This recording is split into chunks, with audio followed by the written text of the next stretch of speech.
জয়গুরু, সকলকে আনন্দিত জয়গুরু। পরম দয়াল শ্রী শ্রী ঠাকুরের আতুল চরণে প্রণাম নিবেদন করে প্রত্যেকের মঙ্গল কামনা করে আলোচনা শুরু করছি।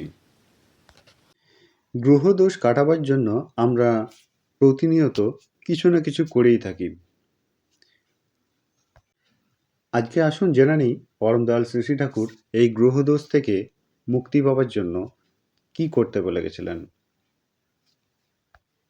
সময়কালটা ৩০শে মাঘ, শনিবার, ১৩৫৫। শ্রী শ্রী ঠাকুর প্রাতে গোল তাঁবুতে সমাসীন। মহিমদা, গোপেনদা, জিতেনদা, গিরিশদা, দাশুদা, ব্রজেনদা, খগেন মণ্ডল প্রমুখ অনেকজনই সেখানে উপস্থিত।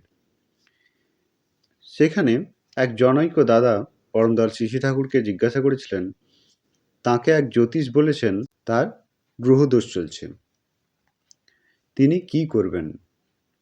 শ্রী শ্রী ঠাকুর এই বিষয়টির উত্তর সাপেক্ষে যা বলেছিলেন তা আপনারা অতি মনোযোগ সহকারে শুনুন।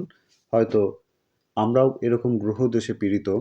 এই পন্থা অবলম্বন করলে আমরাও সহজেই তা থেকে মুক্তি লাভ করতে পারি। তিনি বলেছিলেন, সব গ্রহই তো ভগবানের অধীন।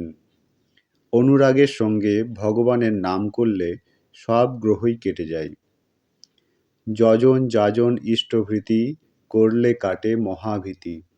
তাকে নিয়ে থাকো, গ্রহ নাগাল পাবে না তোমার। তাহলে আজ থেকে আর দেরি নয়। শ্রী শ্রী ঠাকুর যা বলে গেছেন তা অবশ্যই আমরা মেনে চলতে চেষ্টা করব, মেনে চলব। তাহলেই গ্রহদোষ থেকে আমরা অতি সহজেই মুক্তি পাব। আজকের আলোচনা এ পর্যন্তই। আলোচনা প্রসঙ্গে পঞ্চদশ খণ্ড, পৃষ্ঠা ১৪৬। আপনারা সকলে ভালো থাকবেন, সুস্থ থাকবেন। সকলকে জানাই আনন্দিত জয়গুরু।